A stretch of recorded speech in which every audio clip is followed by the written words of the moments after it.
Puso una trampa para su empleada, pero fue él quien terminó cayendo en su propia lección. Julián Echeverría vivía en una fortaleza de silencio y cristal. Su estancia, enclavada en las afueras de un barrio privado de Córdoba, Argentina, era más un mausoleo de recuerdos que un hogar. Desde la muerte de su esposa, Inés, en un trágico accidente de auto 2 años antes, se había aislado del mundo, gobernando su imperio agropecuario con una desconfianza que rozaba la paranoia.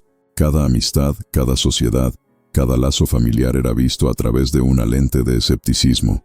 Ya había sido traicionado por socios e incluso por su propio sobrino, Ramiro, un abogado ambicioso que siempre parecía estar al acecho, esperando una oportunidad. La llegada de Lucía fue una necesidad, no un deseo. Contratada por una agencia de renombre, sus referencias eran impecables. Era eficiente, discreta y poseía una calma que, para Julián, era profundamente desconcertante. La gente tranquila, creía él, o no tenía nada que perder o lo escondía todo muy bien. La semilla de la duda fue plantada en un asado de domingo, cuando Ramiro, con su sonrisa irónica de siempre, comentó casualmente: «Ten cuidado con esa nueva empleada, tío.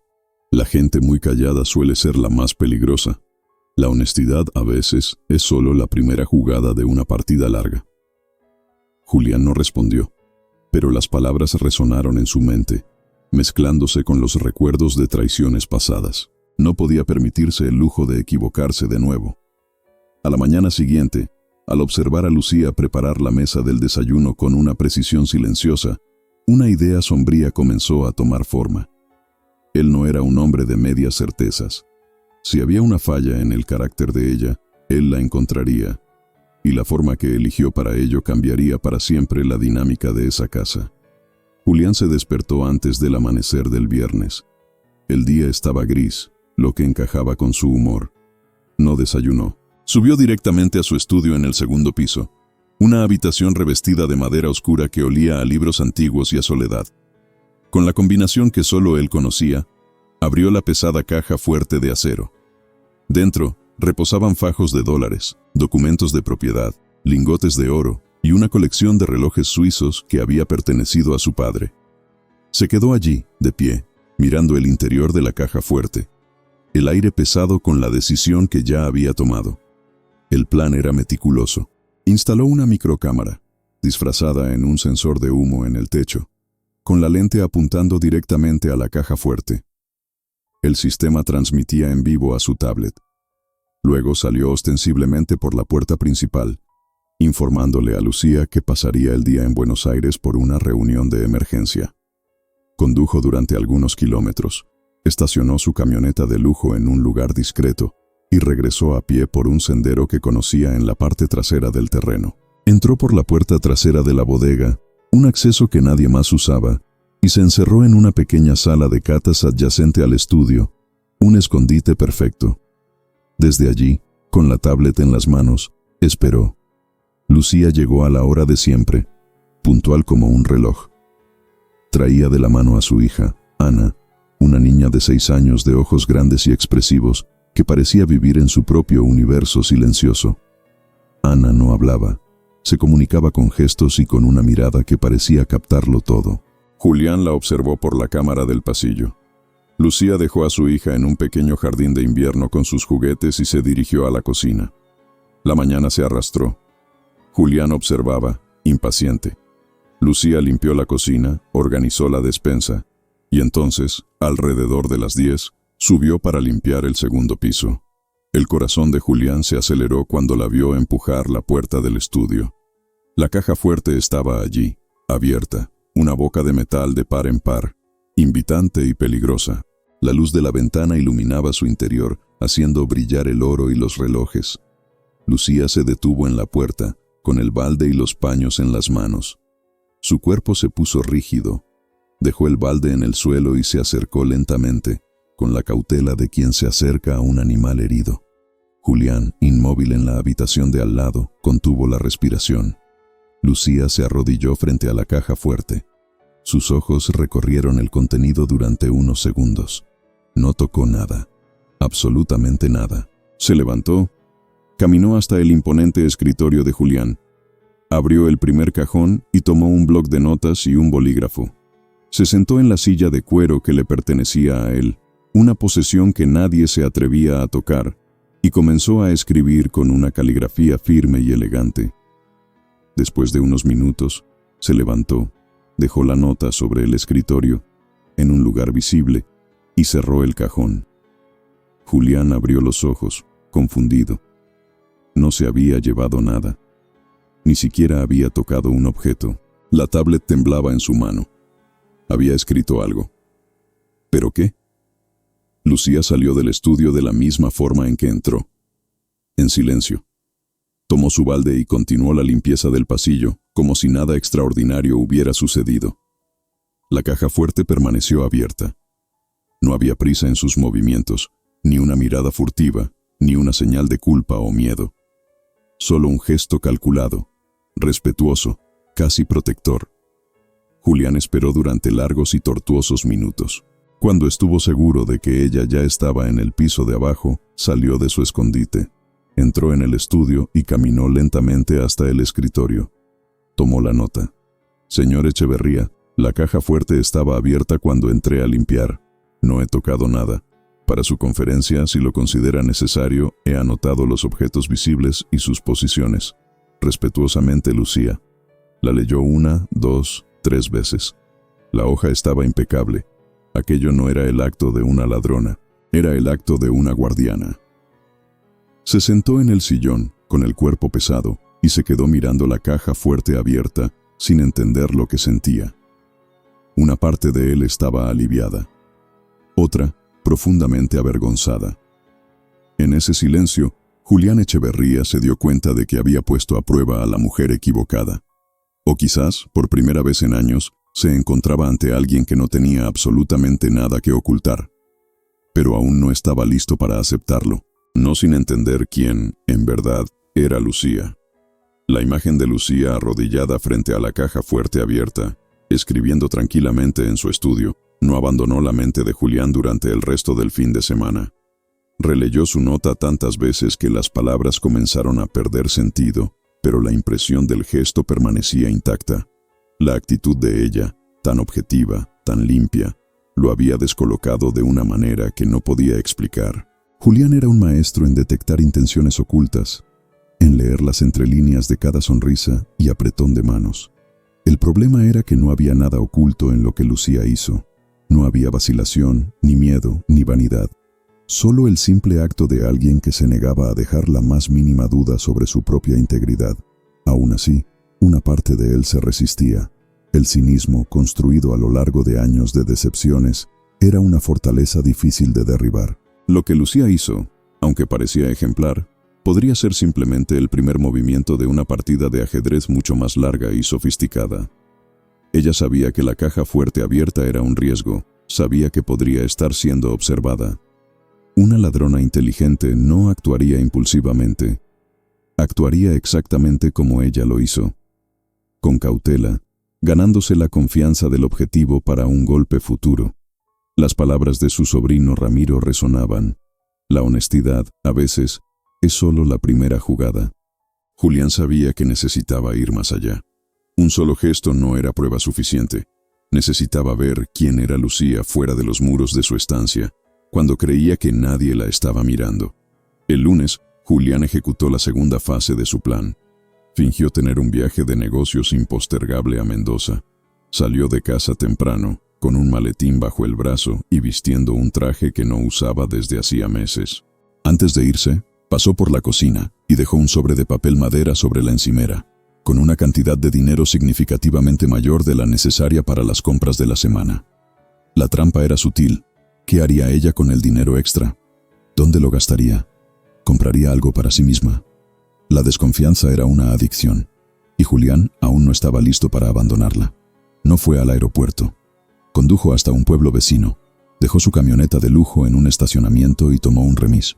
Se cambió el traje por ropa informal que llevaba en una mochila y se posicionó en un café discreto, al otro lado de la plaza principal del pueblo. Desde allí, tenía una vista clara del supermercado, la farmacia y algunas tiendas locales. Era una táctica que había usado en el pasado para vigilar a socios desleales. Ahora, aplicaba la misma frialdad a la mujer que le preparaba el desayuno. Alrededor de las 10 de la mañana, la vio. Lucía caminaba por la vereda, llevando de la mano a Ana. La niña llevaba un vestido colorido y caminaba a pasitos cortos, absorta en un pequeño juguete de madera que giraba entre sus dedos. Lucía cargaba una bolsa de tela reutilizable y caminaba con una atención serena, siempre verificando que su hija estuviera segura a su lado. No había prisa en sus movimientos, ni urgencia, ni nerviosismo. Entraron juntas en la farmacia. Julián esperó, el corazón latiéndole un poco más rápido. 20 minutos después, salieron con una pequeña bolsa de papel. A continuación, se dirigieron a una tienda de material didáctico. Allí dentro, a través del escaparate, Julián observó a Lucía analizar atentamente los estantes. Probó algunos juguetes sensoriales con Ana, descartó otros y finalmente eligió un juego de bloques de construcción con diferentes texturas y un libro con ilustraciones en alto relieve. Pagó en efectivo, guardó el cambio y el ticket con cuidado. La última parada fue el supermercado. Lucía compró lo básico: arroz, legumbres, leche, pan. Dejó que Ana eligiera un yogur de frutilla. En la caja, pidió el ticket fiscal detallado, comprobó los artículos y guardó el papel doblado en su monedero. Julián la observó durante media hora más, hasta que ella y su hija tomaron un colectivo de regreso. Decidió volver también, con la mente hecha una avalancha silenciosa de pensamientos. No era solo por lo que vio, sino por lo que no vio. Lucía no se escondió, no derrochó, no compró nada para sí misma. No había el más mínimo indicio de alguien que intentara aprovecharse de la situación. Cada peso parecía tener un destino. Cada acción estaba guiada por una necesidad clara y honesta. Al llegar a casa al final de la tarde, encontró la estancia impecable, la cocina organizada y una nueva nota en la encimera de la cocina. Vuelto de las compras de la semana. El ticket fiscal está dentro del sobre. Al lado del papel estaba la cantidad exacta del vuelto, separada en billetes y monedas, organizada con un cuidado casi obsesivo. La caligrafía de Lucía era firme, como la primera vez. Julián llevó el sobre a su estudio, se sentó en su escritorio y sacó la primera nota, la de la caja fuerte, del cajón. Puso las dos una al lado de la otra, como si comparara dos piezas de un rompecabezas que no podía armar. Le resultaba difícil aceptar que quizás se encontraba ante alguien que no quería nada más que trabajar honestamente para cuidar de su hija. Pero algo dentro de él, una parte que había mantenido encerrada durante mucho tiempo, comenzaba a admitir esa posibilidad, incluso en contra de su voluntad. Aún así, necesitaba más. La honestidad era una cosa, pero la motivación detrás de ella era otra. Quería oír de ella, con todas las letras, el porqué de tanto cuidado, de tanta precisión, y, más que eso, quería saber hasta dónde llegaba esa integridad, porque si era real, si era inquebrantable, ella ya no era solo una empleada, era una excepción, y las excepciones, Julián había aprendido de la manera más difícil, son peligrosas, porque tienen el poder de cambiarlo todo. Julián se despertó temprano al día siguiente, inquieto. El sueño no le había traído descanso, solo la imagen recurrente de Lucía y Ana en la tienda de juguetes, una escena de una normalidad tan pura que lo perturbaba. Estaba acostumbrado a un mundo de segundas intenciones, de sonrisas que ocultaban puñales. La transparencia de Lucía era un idioma que él ya no hablaba, y eso lo dejaba profundamente incómodo. Para alguien como él, la ausencia de un defecto era, en sí misma, lo más sospechoso. Seguía intentando encontrar una grieta en la fachada de calma de ella, una explicación lógica para esa integridad casi sobrenatural. Cuando Lucía llegó, encontró el sobre de la semana anterior todavía sobre la encimera de la cocina. Esta vez, Julián había dejado un bolígrafo al lado y un post-it pegado en él. Puede anotar los gastos directamente aquí, si prefiere. Era una prueba sutil, un cambio en las reglas. Quería ver cómo reaccionaría a un control más abierto, menos formal. Una persona con algo que ocultar podría ver eso como una señal de confianza y relajar la guardia. Lucía, sin embargo, solo sonrió levemente, quitó el bolígrafo del post-it y lo guardó en el bolsillo de su delantal, como si fuera lo más natural del mundo. Tomó el sobre, lo guardó en el armario de la cocina y comenzó su día como de costumbre. ninguna vacilación, ningún cambio de comportamiento. Julián subió a su estudio y activó el sistema de monitoreo. Había instalado una segunda cámara, esta vez en la biblioteca contigua, posicionada sobre un estante alto. Quería registrar todo con más claridad, sin depender solo de la cámara del estudio. La tablet en su mano vibraba con cada nuevo movimiento detectado. Observó a Lucía limpiar el segundo piso, pasando por la sala de estar, los pasillos, las habitaciones de huéspedes, hasta llegar nuevamente a su estudio. La caja fuerte estaba cerrada esta vez, pero Julián había preparado otra trampa. Dejó el cajón de su escritorio entreabierto, con una pila de documentos importantes deliberadamente desorganizada, y, al lado, un pequeño fajo de billetes de $100, visible, pero no ostentoso. Otro experimento, otro cebo. Lucía entró en el estudio con su balde y paños. Limpió primero los muebles laterales, los estantes. Cuando llegó al escritorio, se detuvo, miró los papeles, y con una delicadeza que contrastaba con la imagen de una simple empleada, reorganizó las hojas, apiló los contratos y cerró el cajón suavemente. Tomó el paño y lo pasó despacio sobre la superficie de madera pulida, cuidando de no dejar marcas. No miró el fajo de dinero una segunda vez. No demostró ninguna sorpresa o codicia. Simplemente continuó su trabajo con la misma calma metódica de siempre. Julián observaba todo con la mandíbula apretada, los ojos fijos en la pantalla. Estaba preparado para cualquier reacción, excepto para la ausencia total de reacción. Después de limpiar el estudio, Lucía se dirigió a la biblioteca. Allí dentro, se detuvo frente a la estantería durante unos segundos, como si buscara algo. Tocó ligeramente los lomos de los libros, alineó dos que estaban fuera de lugar y acomodó un sillón. Luego, abrió el cajón de una pequeña cómoda y sacó un bloc de papel. Se sentó, tomó el bolígrafo del bolsillo y comenzó a escribir. Julián aumentó el volumen del micrófono de la cámara, pero no oía nada más que el leve arrastrar del bolígrafo sobre el papel. Escribió durante unos minutos, concentrada. Luego arrancó la hoja, la dobló con cuidado y la dejó sobre la mesa lateral. Guardó el bloc de nuevo, acomodó la silla y salió. Julián esperó, con el corazón latiendo fuerte. Cuando consideró que era seguro, bajó las escaleras y entró en la biblioteca. Caminó hasta la mesa y vio el papel doblado con su nombre escrito a mano: Señor Echeverría. Lo abrió con cuidado. La caligrafía era clara, ligeramente inclinada. En la parte superior, una lista detallada de todos los productos de limpieza que se estaban acabando, con los respectivos precios investigados en 2 supermercados diferentes. Al lado, una observación.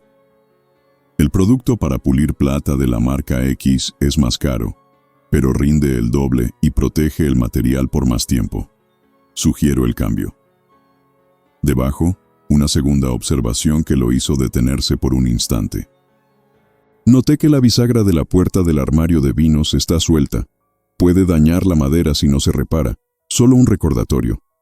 Leyó la hoja entera 2 veces. No había adornos, ni disculpas, ni intentos de impresionar. Era un informe de eficiencia, cuidado y transparencia, hecho por alguien que veía la casa no solo como un lugar de trabajo, sino como un sistema que necesitaba funcionar perfectamente. Y no era solo el contenido, era el silencio con el que se hacía todo, sin anuncio, sin cobro, sin búsqueda de aprobación, como si eso fuera simplemente lo correcto. Se quedó allí, de pie, con el papel en las manos, sintiendo una inquietud diferente apoderarse de su pecho.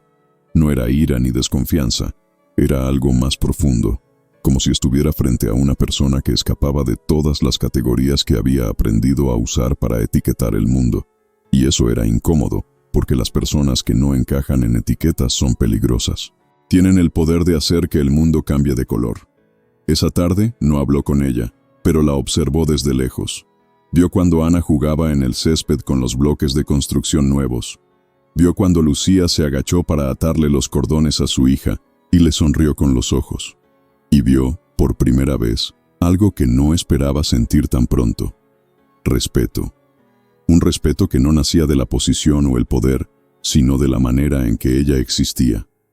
Silenciosa, presente, íntegra. Y quizás, pensó, más digna que cualquier persona que hubiera pasado por esa casa. Julián pasó los días siguientes en un silencio más pesado de lo habitual. No es que fuera de conversar mucho, pero había una diferencia entre el silencio de la rutina y aquel que viene de adentro, cuando la mente intenta procesar algo que no encaja. El comportamiento de Lucía lo había conmovido, no solo por la honestidad en sí, sino por la manera en que parecía hacerlo todo sin esperar nada a cambio. Eso lo dejaba vulnerable, porque era difícil confiar en alguien que no parecía querer absolutamente nada de él. Caminaba por los pasillos de la casa con los pensamientos fijos en cada detalle que había observado, desde el cuidado de ella con los libros hasta el esmero en investigar el precio de los productos de limpieza. Fue Ramiro quien rompió esa paz incómoda, apareciendo sin ser invitado ese miércoles por la noche. Llegó con una botella de vino caro y una sonrisa amplia, como si fuera una visita casual. Julián lo recibió, no por educación, sino porque quería poner a prueba algo. Ver hasta dónde el veneno de su sobrino todavía tenía espacio para circular. Se sentaron en la galería. ¿Y la nueva empleada, cómo va?, preguntó Ramiro, girando la copa. Julián tardó en responder. «Trabaja bien», dijo simplemente. Ramiro rió. «Me parece demasiado lista. La gente que habla poco suele esconder mucho. Debería ser más cuidadoso. Nadie es tan correcto todo el tiempo sin querer algo a cambio. Puedes apostar». La sangre de Julián subió lentamente, pero no lo demostró. Las palabras de Ramiro eran demasiado familiares. «Nunca me ha pedido nada», dijo Julián, seco. «Precisamente por eso», replicó Ramiro. «El golpe más eficaz es el que viene despacio, cuando ya hemos bajado la guardia». Julián se levantó, fue a su estudio y regresó con un sobre grueso. Se lo entregó a su sobrino. Eran las copias de las notas de Lucía y los tickets fiscales. Ramiro hojeó el material, desconcertado. «¿Y esto qué prueba? Que es cuidadosa. Eso solo demuestra que es calculadora». «Esto demuestra», dijo Julián con la mirada firme, «que no tiene nada que ocultar». Ramiro se levantó, contrariado. «Si confías tanto en ella, perfecto. Pero no digas que no te lo advertí». Esa noche, Julián tardó en dormirse. Se dio cuenta de que la incomodidad de Ramiro con la presencia de Lucía era la señal más clara de que ella era, de hecho, confiable. Cuando un manipulador se siente amenazado, es porque la verdad se ha acercado demasiado. En los días siguientes, Julián comenzó a observar la casa con otros ojos. Ya no era vigilancia, era curiosidad. Veía la dedicación de Lucía con Ana, la forma en que la niña, aun sin hablar, se expresaba con una alegría contenida. Notó que Ana estaba más viva, más conectada. Aquello lo conmovió de una forma que no esperaba. Una noche, encontró el cuaderno de notas de Lucía en la cocina. Había detalles sobre una consulta médica de Ana. Clínica de fonoaudiología, doctora Alice. Consulta de seguimiento. Progreso con el nuevo método de estimulación. Regreso el próximo mes. Aquello no era para él. Era un registro personal, un diario silencioso de esfuerzo y esperanza. Al día siguiente, Julián fue al centro del pueblo. En la clínica, confirmó la historia. La recepcionista habló con cariño de doña Lucía y de la pequeña Ana, una niña con una mirada que lo dice todo. No había estafa allí, había sacrificio.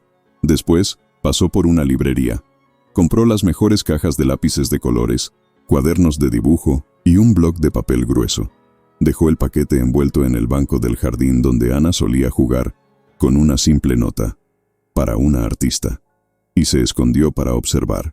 Minutos después, oyó un sonido ahogado, una risa pequeña y tímida. Espió por la ventana.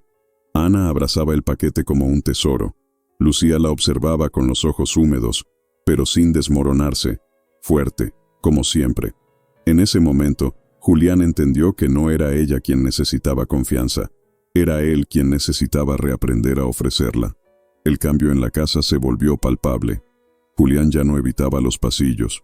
A veces intercambiaba algunas palabras con Lucía, observaba a Ana jugar, y la niña, a su vez, parecía haber creado un lazo con él.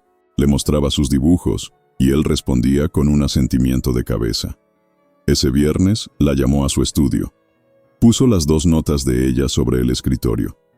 Estas fueron las primeras señales, dijo él. ¿Sabías que te estaba observando? Lucía vaciló. No, pero imaginé que lo haría. No por maldad, sino porque es su forma de proteger lo que es suyo. Lo entiendo. ¿Por qué nunca dijiste nada?, preguntó él. Porque no vine aquí a probar nada con palabras. Vine a trabajar y a cuidar de mi hija. Cuando uno ya ha perdido mucho, aprende a hablar menos y a hacer más. Mi sobrino me advirtió sobre ti, confesó Julián. Dijo que tu honestidad era un plan. Lucía esbozó una sonrisa triste. Su sobrino está acostumbrado a un mundo donde cada gesto tiene un precio. Yo no quiero nada de usted, señor Julián. Solo lo suficiente para criar a mi hija con dignidad. El silencio que siguió fue más denso que cualquier discusión. Julián sintió una mezcla de vergüenza y admiración. Ana parece feliz aquí, murmuró. Lo está, confirmó Lucía. Empezó a imitar sonidos nuevos. Ayer intentó llamarme mamá por primera vez. Ese detalle lo golpeó. No se trataba de dinero o confianza. Se trataba de la vida que volvía a pulsar en esa casa. Vas a seguir aquí, Lucía, con el doble de sueldo y sin más pruebas. Ella abrió la boca para agradecer, pero él la interrumpió. Esto no es caridad. Es el reconocimiento tardío por todo lo que ya has hecho. En ese instante, Julián se dio cuenta de que, después de tanto poner a prueba a los demás, era él quien estaba siendo puesto a prueba. Y quizás, por primera vez en años, había sido aprobado. A veces, la prueba más difícil no es para quien es observado, sino para quien observa. Julián buscaba un ladrón y encontró una lección de vida en la dignidad de una madre y su hija. Un recordatorio de que la integridad no hace ruido, simplemente existe. ¿Qué te pareció esta historia? Déjame tu opinión en los comentarios. Y si quieres más relatos que tocan el alma, no olvides suscribirte. Hasta la próxima.